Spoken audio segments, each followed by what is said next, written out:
Desde Washington, aquí comienza El Mundo al Día y estas son las noticias. Acuerdo con Rusia da respiro financiero a Venezuela. Escándalo sexual sacude al Partido Republicano.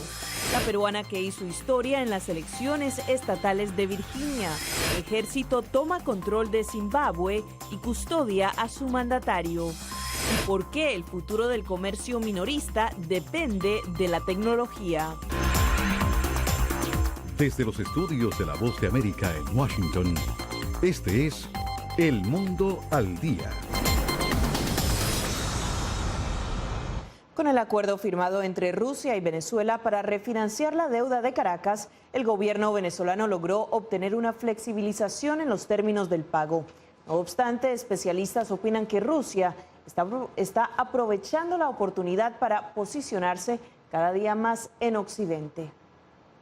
El alto funcionario delegado por el gobierno venezolano, Wilmer Castro Soteldo, destacó desde Moscú que la negociación tendrá dos consecuencias: satisfacer un conjunto de necesidades que el pueblo venezolano requiere y, en segundo lugar, lograr retomar el intercambio comercial entre ambas naciones. El día de hoy hemos firmado un acuerdo de carácter estratégico para el gobierno y el pueblo venezolano, tal como lo dijera la autoridad rusa, que con nuestro ministro de Finanzas firmó el acuerdo. Es un acuerdo de una importancia política y financiera para ambos países. Y en ese sentido nosotros queremos agradecer el esfuerzo que los equipos técnicos de ambos países pusieron para que este acuerdo llegara a su fin el día de hoy. El acuerdo obliga a Venezuela a pagar $3.150 millones en los próximos 10 años, tras una reestructuración de la deuda. El parlamentario opositor Francisco Sucre asegura que es un monto muy inferior a lo que refleja la deuda venezolana, que se encuentra entre $150.000 y $180.000 millones. Lo que refleja la irresponsabilidad de este gobierno, que endeudó a este país en el marco de la bonanza petrolera más grande que hemos tenido en Venezuela. Este es un gobierno que dentro de su narrativa siempre expresa la necesidad de defender la soberanía, habla del imperialismo, y resulta que están entregándole a imperios como el ruso y el chino, bueno, la mayoría de nuestra riqueza. A este respecto, el ministro de Información de la Nación Caribeña, Jorge Rodríguez, aseguró que Venezuela ha iniciado con el apoyo de la nación europea de manera clara, franca y correcta el refinanciamiento de la deuda. Vamos a pagar en común acuerdo con los tenedores de los bonos, pero no vamos a atender nuestros compromisos de deuda externa, maltratando y agrediendo al pueblo de Venezuela. Álvaro Algarra, Voz de América, Caracas. Este acuerdo abre un amplio espectro de expectativas de cara al futuro de Venezuela. Según algunos expertos, el compromiso revela pérdidas significativas a mediano y largo plazo. El acuerdo de refinanciamiento de deuda entre Venezuela y Rusia preocupa a expertos en materia petrolera y económica, pues la transacción no cuenta con el aval constitucional del Parlamento de ese país. Además, sugieren que esto significa el desmontaje de la producción de crudo venezolano en beneficio de acreedores. Entendemos que esto se va a seguir pagando como se ha venido pagando con envíos de crudo por el pago de unos préstamos que realmente no fueron préstamos, fueron las compras de armamento militar. Yo digo, en lo personal considero chatarra militar que se le fue vendida a Venezuela y que seguramente tenía algún sobreprecio importante. Horacio Medina es experto petrolero y analista económico de esa industria. En entrevista con La Voz de América, dijo que le preocupa la firma de esta transacción, pues pareciera que en Rusia están muy seguros de la validez de este acuerdo, cuyas condiciones pueden cambiar. ¿Qué pasa si hay un cambio en el modelo político en Venezuela, como todos pensamos que va a ocurrir? Este tipo de acuerdos no son unos acuerdos que están hechos bajo las normas constitucionales y bajo el marco legal venezolano, puesto que este tipo de compromisos que comprometen el patrimonio nacional y que además exceden el periodo constitucional deben pasar por la Asamblea Nacional, no por la Constituyente, por la Asamblea Nacional. De acuerdo a cifras de la OPEP, la producción de petróleo de Venezuela es de 1.955.000 barriles anuales. Mientras espera el pronunciamiento de ambos gobiernos con detalles del acuerdo, el ministro venezolano de Economía, Simón Serpa, dijo a través de Twitter que Venezuela avanza hacia la recomposición de su deuda externa en beneficio de su pueblo. José Pernalete, Voz de América, Miami. La Cámara Baja del Parlamento de Rusia aprobó una medida que permitirá declarar como agentes extranjeros a los medios internacionales que difunden información en ese país. La medida se da en respuesta a una orden similar dada por Washington contra el canal ruso RT. De ser aprobada por la Cámara Alta, la ley se aplicará a entidades extranjeras que difundan información, ya sea escrita o audiovisual, a un amplio público y reciban financiación del exterior. Los medios declarados como agentes extranjeros deberán señalar ese estatus en sus productos y rendir cuentas sobre sus actividades a las autoridades rusas. Al volver, conozca a la peruana que representará a los latinos en Virginia. Y crece escándalo sexual que golpea al Partido Republicano.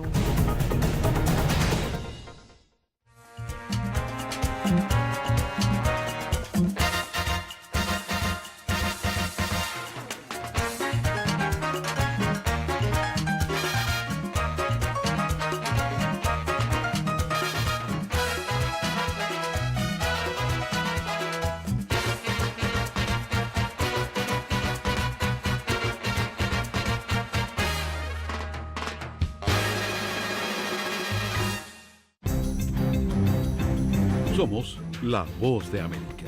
En la isla muy pocos cubanos estaban informados. Necesitamos la liberación de los presos políticos y los estudiantes. Se encuentran en las afueras de la Asamblea Nacional, nadie puede salir. Información balanceada y objetiva. Un promedio de 80 migrantes indocumentados vienen a desayunar a Entérese de lo que sucede en Estados Unidos, América Latina y el mundo en un solo lugar.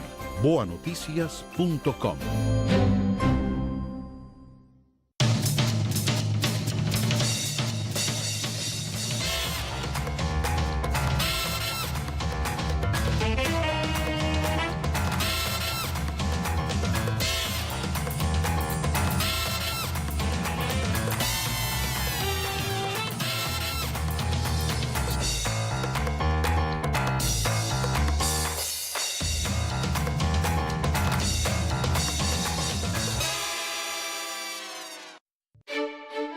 Somos la voz de América. La población hispana está dividida en cuanto a la regularización de la marihuana se refiere. Que de cada 5 personas, una es latina o tiene raíces hispanas. Ser parte de la historia de cómo se hace esta sucesión de poder en Estados Unidos. Información balanceada y objetiva. Que los derechos de esta comunidad serán reivindicados. Entérese de lo que sucede en Estados Unidos, América Latina y el mundo en un solo lugar. boanoticias.com. La esposa del hombre que abrió fuego en una escuela primaria y otros 6 lugares públicos en el norte de California fue hallada muerta en su hogar. Según las autoridades, el autor del tiroteo, identificado como Kevin Neal, habría asesinado a su esposa y escondido su cuerpo debajo del piso de la vivienda antes de salir a buscar más víctimas al azar. En total, 6 personas perdieron la vida, entre ellos el atacante, quien fue abatido por la policía. Demostrar que el Partido Demócrata es el partido de la clase trabajadora y luchar contra lo que dice es un mensaje estereotipado sobre los inmigrantes que promueve el presidente Trump son las razones por las que la peruana Elizabeth Guzmán se convirtió en delegada estatal de Virginia. Decidirse a postular para la Asamblea Legislativa de Virginia fue para Elizabeth Guzmán una decisión difícil, pero también necesaria. El día después que ganó Trump, mi hijo, que tiene 9 años, me dijo de que nosotros teníamos que dejar este país porque hablamos español. Entonces, para mí, cuando él me dijo eso, entonces ahí entendí de que yo estoy en esta lucha no solamente por mis hijos, sino por los hijos de tuyos y de todas esas personas que están en este país y que de repente no lucen de acuerdo a ese perfil blanco americano, pero que también somos americanos. Con su victoria electoral el pasado 7 de noviembre, Guzmán se convirtió en la primera peruana estadounidense en llegar a la Asamblea Legislativa de Virginia. Para mí, lanzándome por primera vez en contra de un republicano que ha estado en oficina por 16 años, fue un triunfo muy grande. Pero la carrera no ha sido fácil.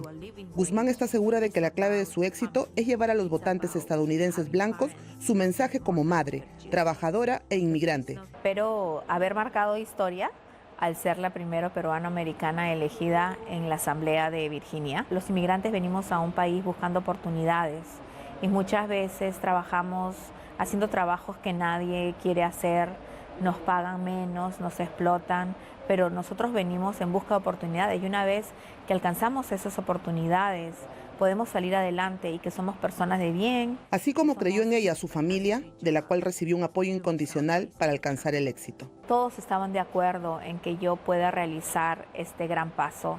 Ellos creyeron en mí, me brindaron todos los apoyos que yo necesitaba y yo salí triunfadora. Ahora, esta triunfadora se convertirá en la voz de las minorías y está convencida de que es el mejor momento del Partido Demócrata. Mitzi Macías, Voz de América, Washington. El ex juez y candidato republicano al Senado estadounidense, Roy Moore, se defendió nuevamente de las acusaciones de mala conducta en su contra. Ello a pesar de que ya son 5 mujeres las que denunciaron haber sido supuestas víctimas de acoso. Fue en una iglesia de Alabama donde el candidato senatorial republicano de ese estado, Roy Moore, volvió a negar las acusaciones en su contra sobre presunto acoso sexual contra menores de edad. Obviamente he enojado a algunas personas. Soy el único que puede unir a demócratas y republicanos, porque parece que ambos se oponen a mí. Han gastado más de $30 millones tratando de expulsarme. Han hecho todo lo que han podido y ahora se unen para intentar impedirme llegar a Washington. ¿Y por qué? Por su presunta mala conducta denunciada por varias mujeres, incluida Beverly Young Nelson, quien dice fue tocada inapropiadamente por Moore cuando tenía solo 16 años de edad. Me miró y me dijo, eres solo una niña y yo soy el fiscal de distrito del condado de Etowah y si le dices a alguien, nadie te creerá jamás. Larry Gibbs, partidario de Moore, se muestra escéptico. Viene a la iglesia, recita las escrituras y convive con nosotros. Tengo mucha más confianza en él y en lo que nos dice que en lo que los medios nos dicen. Pero la confianza dentro de la esfera legislativa republicana flaquea. El propio presidente de la Cámara de Representantes, Paul Ryan, evidenció su postura. Las acusaciones son creíbles. En segundo lugar, si realmente le importan los valores y la gente que dice le importa, entonces debería retirarse. Pero hasta el momento Moore se niega a abandonar la contienda electoral. Verónica Valderas Iglesias, Voz de América, Washington. La actual política de Estados Unidos es detener a quienes solicitan asilo político una vez han pisado territorio estadounidense, tengan o no una visa válida. La Voz de América visitó un centro de detención en Nueva Jersey y habló con algunas de las personas que pasaron por todo este proceso mientras permanecían privados de la libertad. Una vez las puertas de un centro de detención de inmigrantes se cierran para quienes solicitan asilo en Estados Unidos, no se abrirán de nuevo por meses. En una zona industrial cerca del aeropuerto de Newark, el centro de detención Elizabeth alberga inmigrantes, algunos de los cuales han supuestamente cometido crímenes. Hasta septiembre, según oficiales de inmigración, en todo el país había más de 38,000 personas privadas de la libertad por ofensas inmigratorias. Algunos de ellos buscan asilo. Los chequeos de seguridad son similares a los instalados en los aeropuertos. Los visitantes deben mostrar su identificación, dejar sus pertenencias en un armario. No se permiten teléfonos ni tomar fotografías. No hay posibilidad de grabar nada. Estos gráficos fueron dibujados después de un tour por la estudiante de Rutgers University, Christine Scorson, quien aspira a obtener su PhD. Ella estuvo en Elizabeth, donde Edafe Okporo permaneció detenido por 5 meses. Agentes de inmigración me dijeron que ellos no tienen albergues para inmigrantes, entonces me dijeron que me tenían que llevar a prisión. Okporo es originario de Nigeria, donde trabajaba como activista de un grupo LGTBQ, pero en su país el matrimonio entre parejas del mismo sexo es ilegal. En octubre de 2016, él ganó un premio de una organización de derechos humanos en Nueva York que publicó su fotografía y lo expuso ante la comunidad nigeriana. La comunidad pedía mi ejecución, entonces tuve que huir. Tenía la visa estadounidense y era el único documento de viaje que tenía. Nunca había estado en esa clase de aislamiento. Te dicen qué hacer y qué no, y te dan comida que te guste o no tienes que comer.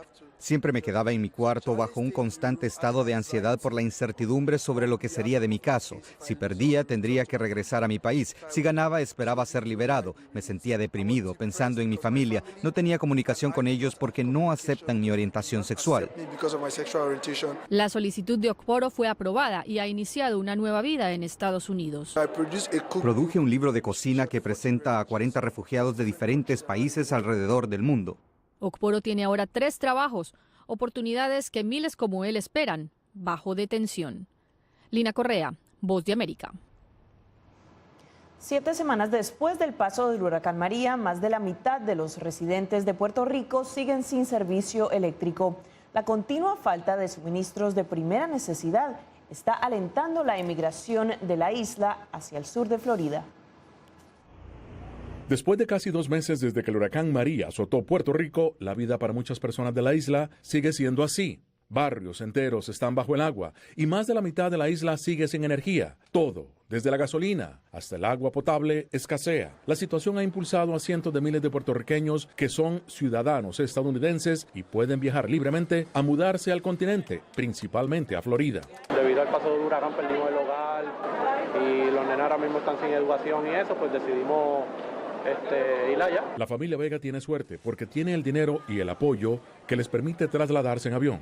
Miles de personas salieron desde la isla en un crucero, como hicieron los Ramírez, pero a pesar de que la vida en Estados Unidos será más simple para ellos, fue difícil dejar su casa.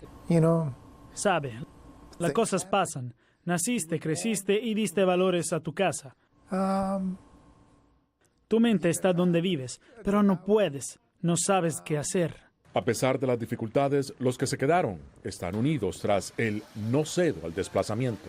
El gobernador de Puerto Rico ha publicado un estudio que estima que la isla ha sufrido daños por $94 mil millones desde el huracán el 20 de septiembre. Gonzalo Abarca, Voz de América. En breve, el ejército interviene en Zimbabue, pero niega golpe de Estado. Los retos de la conservación del cine en la era digital.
Somos la Voz de América.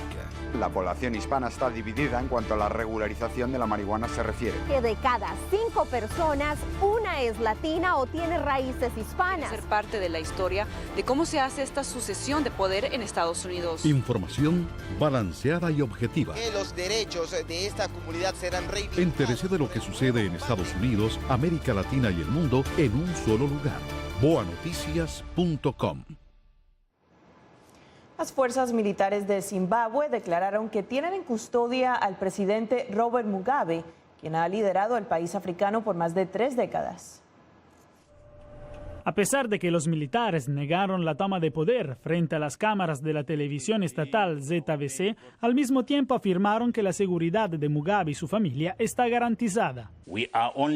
Estamos abordando solamente a los criminales alrededor de él, que están cometiendo crímenes que causan sufrimiento social y económico en el país, para llevarlos ante la justicia. Tan pronto como hayamos cumplido nuestra misión, esperamos que la situación volverá a la normalidad. A pesar de que la situación en las calles de Harare, la capital de Zimbabue, parece tranquila y las personas prosiguen con sus rutinas diarias, los soldados emplazaron tanques en diferentes zonas cruciales de la ciudad. Las reacciones internacionales a este posible golpe no tardaron, con China e Inglaterra en primer lugar, mientras el presidente de Sudáfrica, aliado muy cercano de Mugabe, declaró: Pedimos calma y mesura, en particular a las fuerzas de defensa y todas las fuerzas de seguridad de Zimbabue. He contactado también a su excelencia el presidente Mugabe, que tuvo tiempo para hablar y está bien, pero confinado en su casa. Entre las razones que podrían justificar este hipotético golpe, se supone que la sumaria expulsión del vicepresidente la semana pasada podría haber influido, a pesar de su cercanía con los militares y su posible sucesión de Mugabe. La expulsión fue vista por muchas personas como una manera para abrir la vía a la esposa de Mugabe, Grace, que ganó mucho poder en los últimos 2 años. Sin embargo, el verdadero motivo de esta situación sigue siendo poco claro. Jacopo Luzzi, Voz de América.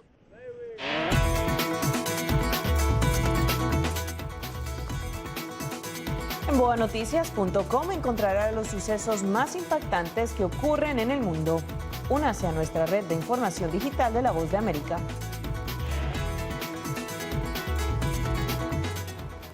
El Instituto de Filmografía Americano y la Biblioteca del Congreso celebraron recientemente sus 50 años de colaboración preservando películas, pero la conservación del séptimo arte se enfrenta a nuevos retos en la era digital. Era el año 1977 cuando el Instituto Americano de Filmografía, AFI por sus siglas en inglés, comenzó con la preservación de las películas. Según George Stevens, fundador de AFI, para entonces solo una 10ª parte de las producciones estadounidenses habían sobrevivido. Hicimos un gran esfuerzo de búsqueda y restauración de filmografías junto con la Biblioteca del Congreso, así que ahora tenemos una colección de 37,000 películas. Carla Hayden, bibliotecaria del Congreso, explica que la conservación es un proceso continuo.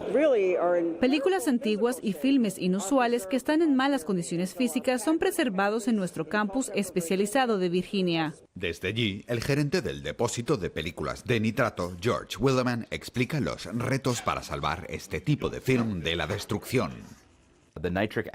El ácido nítrico que compone las películas comienza a alterarse tras muchos años, sobre todo si no fue bien procesado o fue producido y archivado en malas condiciones. Los técnicos transfieren las películas dañadas sobre nuevas películas de poliéster más resistentes que pueden aguantar siglos. También se transfieren a formatos digitales que, como indica el actor Morgan Freeman, alcanzan mayores audiencias.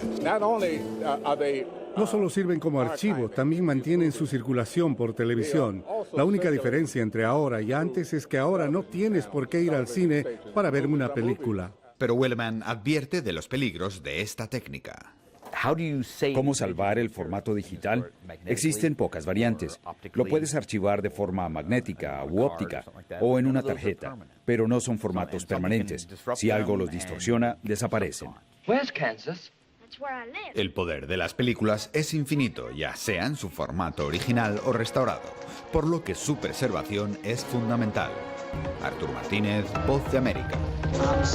En instantes, una iniciativa para ayudar a los pacientes de cáncer en África y la robotización de la industria minorista.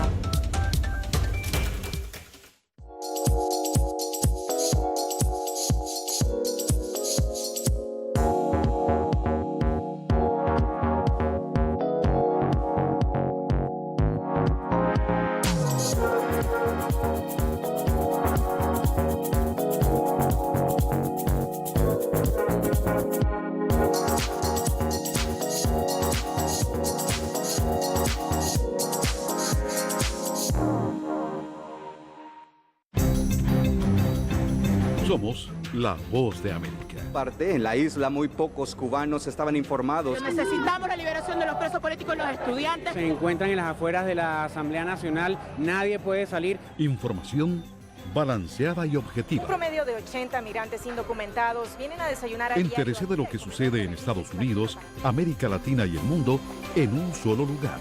boanoticias.com.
Lamborghini Huracán, valorado en más de $200.000 que recibió el Papa Francisco como regalo, será subastado para ayudar a las comunidades cristianas desplazadas por el Estado Islámico de Irak.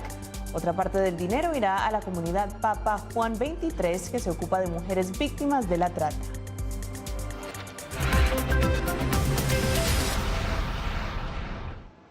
Para hacer frente a la creciente incidencia de cáncer en África, 2 compañías farmacéuticas lideran esfuerzos para reducir de forma radical el costo de los medicamentos para tratar la enfermedad en 6 países del continente. Las colas comienzan temprano en el Instituto de Cáncer de Uganda. Este hospital público es el único lugar para recibir tratamiento en todo el país. Bambaya Francis fue diagnosticado con cáncer de próstata en 2014. Vine aquí y me operaron. Después de la operación, algunas drogas no estaban en la farmacia del gobierno. Tuve que ir a una farmacia privada para comprarlas, pero eran muy caras, así que tuve que volver a mi aldea, vender parte de mi tierra para comprar esas drogas. Él no está solo. A medida que el cáncer aumenta en toda el África subsahariana, los costos del tratamiento siguen siendo altos y es solo cuando el tratamiento está disponible. El Instituto de Cáncer de Uganda estima que por cada 100 pacientes que son diagnosticados con cáncer, 80 morirán el mismo año. Esto se produce porque la mayoría de las personas llegan tarde, con etapas avanzadas de cáncer. En segundo lugar, no tenemos formas de hacer un diagnóstico rápido. Y en tercer lugar, está la falta y el alto costo de medicamentos y otros insumos, incluyendo la radioterapia. Uganda es uno de los 6 países africanos que se beneficiará de nuevos descuentos en 16 medicamentos para el cáncer. El gobierno podrá comprar píldoras por tan solo 50 centavos y medicamentos por vía intravenosa por tan solo $10 por dosis. Los pacientes no pagan nada y los oncólogos de Uganda dicen que la iniciativa es un buen comienzo. Henry Llanos, Voz de América. Minoristas en todo el mundo dependen cada vez más de la tecnología para su productividad, pero la automatización y robotización también ponen en riesgo miles de puestos de trabajo que están desapareciendo en ese sector. Lo que una vez fue ciencia ficción ahora es parte de la vida moderna. Los drones voladores son comunes en estos días, pero cada vez más demuestran su valor para los minoristas en línea y los clientes que viven en áreas de difícil acceso. Mi experiencia como usuario ha sido muy buena. Como vivimos en el campo, utilizando un dron es muy conveniente y rápido. Es de muy alta tecnología. La alta tecnología va de la mano con el mercado digital actual. El progreso tecnológico y científico siempre conducirá a cambios en la sociedad y la tecnología de drones es solo una parte de ella. Nuestra empresa quiere hacer contribuciones a la sociedad, por lo tanto, esperamos causar menos daños en el curso del progreso tecnológico. La automatización en este taller en Shanghái hace posible un rápido crecimiento para el minorista en línea Best Incorporado. Hoy en día es difícil reclutar a un gran número de personas para realizar trabajos manuales intensivos. Si nuestro negocio va a crecer entre un 50 y un 60% al año, es imposible aumentar la mano de obra en el mismo porcentaje. Por lo tanto, bajo estas circunstancias, creo que las tecnologías pueden mejorar la eficiencia a largo plazo. Miguel Ángel Rivera, Voz de América. Con la presentación en público de 2 cachorros de jaguar en el zoológico de Houston, nos despedimos de esta emisión del Mundo al Día. Fitz y Emma nacieron el 20 de julio y han pasado los últimos meses con su madre, Maya. Son los primeros jaguares nacidos en ese zoológico en 12 años. Les informó Angélica Herrera.